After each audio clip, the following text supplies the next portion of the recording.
Donc maintenant, une fois qu'on a déterminé l'emplacement de notre arbre d'arrêté, on va tracer la coupe de la panne. Donc comme sur l'arrêté sur lien, pareil. D'abord, ce que je vais faire, c'est tracer ma panne sur mon CE et les quatre faces, les envoyer maintenant sur mon arrêté en plan.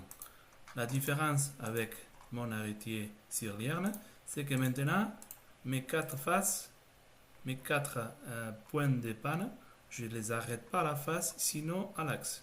Je les envoie jusqu'à l'axe. Et après,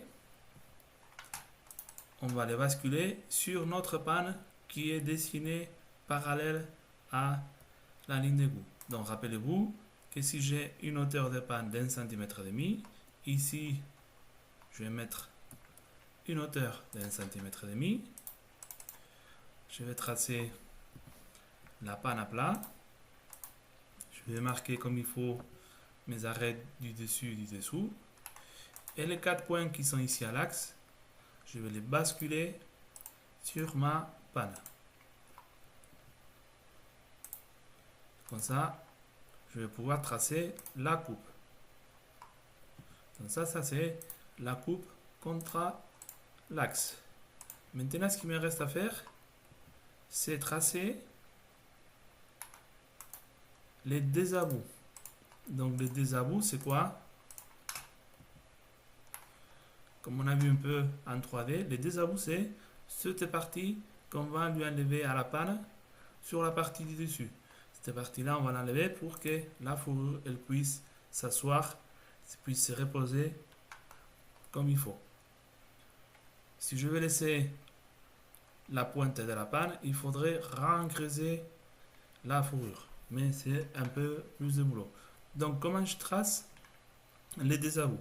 Donc, pour tracer les désabous, la seule chose que j'ai à faire, donc, on avait un alignement jusqu'à l'axe, contre l'axe, et j'ai un deuxième alignement qui est contre mon dessous de fourrure. Comme c'est le dessus de panne, ou c'est la panne et le dessous de fourrure qui viennent en coupe, ce que je vais faire, c'est les dessous de ma fourrure, je vais la prolonger à trouver un deuxième alignement contre mon dessus de chambré et mon dessous de chambré. En fait, ce que je suis en train de faire, c'est ça.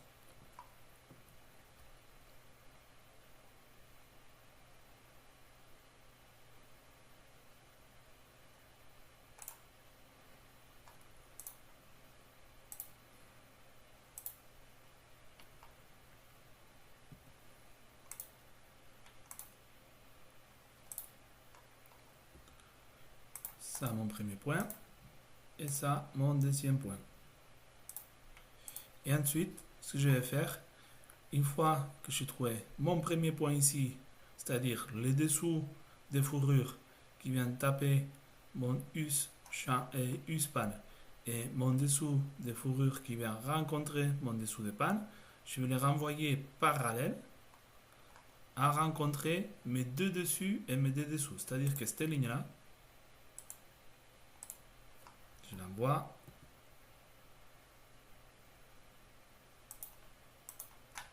ici à rencontrer celui-là, les deux dessous, et celui-là, le dessus. En fait, ce que je vais faire, c'est basculer les deux dessous ici sur mon dessous. Donc pour cela, je prolonge mon dessous de panne. Donc je vais avoir deux points ici.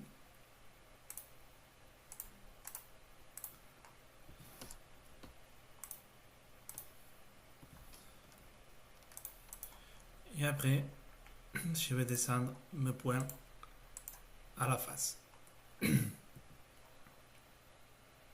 Donc c'est deux. Et avec ces points,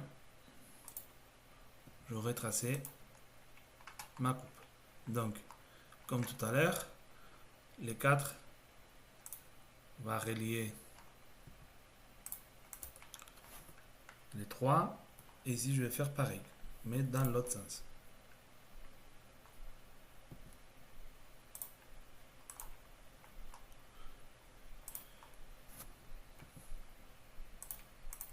Donc, mon empreinte, il est ici.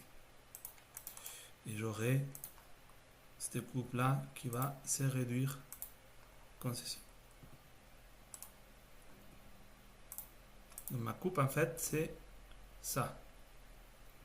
Et comme je fais tout à l'heure, je trace aussi l'emplacement de mon arabe.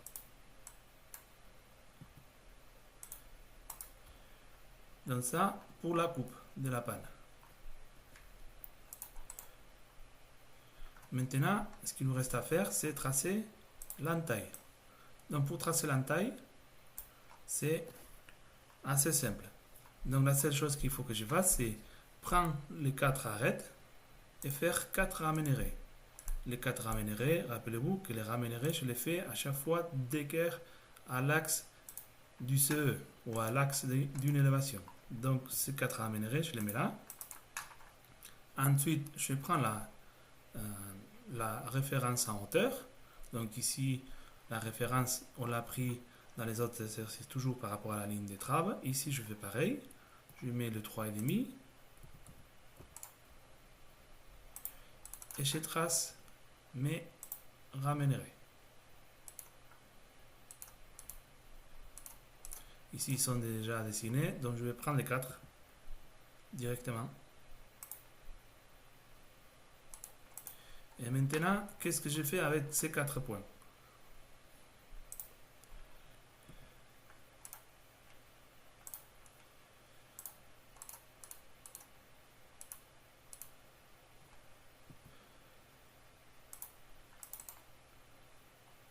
Il me manque une. Donc on voit que l'arête 1 et 4, ils sont sur le dessous. Donc j'aurai 2 points ici à la face et 2 points ici à l'axe. Donc, et j'aurai la même chose avec les dessus. Je vais avoir 2 points à la face et 2 points à l'axe. Mais pour cela, il faut que je monte un autre point. Et encore, je n'ai pas monté.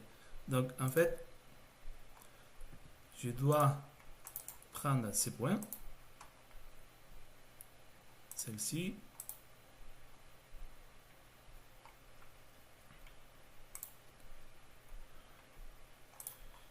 Et les monter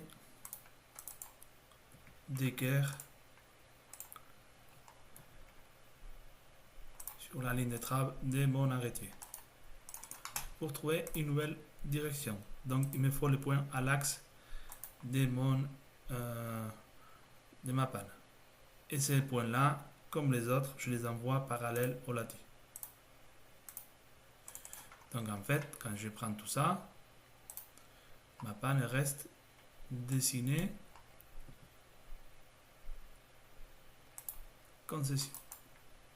Donc en fait, avec 1, 2, 3, 4 points, je vais dessiner l'entaille. Donc maintenant, on va voir par quoi c'est représenté cet alignement. Donc si on va voir la 3D, cet alignement, en fait, c'est ça, quoi. C'est ça. Donc cet alignement, c'est comme on a vu sur la réticulaire, là. Les 4 points, ils viennent là. En fait, ils sont représentés là. Donc je vais enlever les impanons.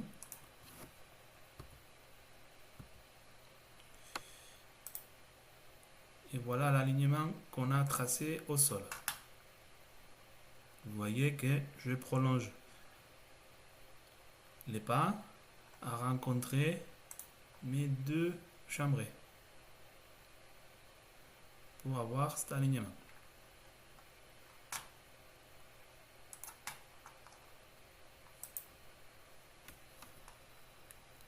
Donc voilà.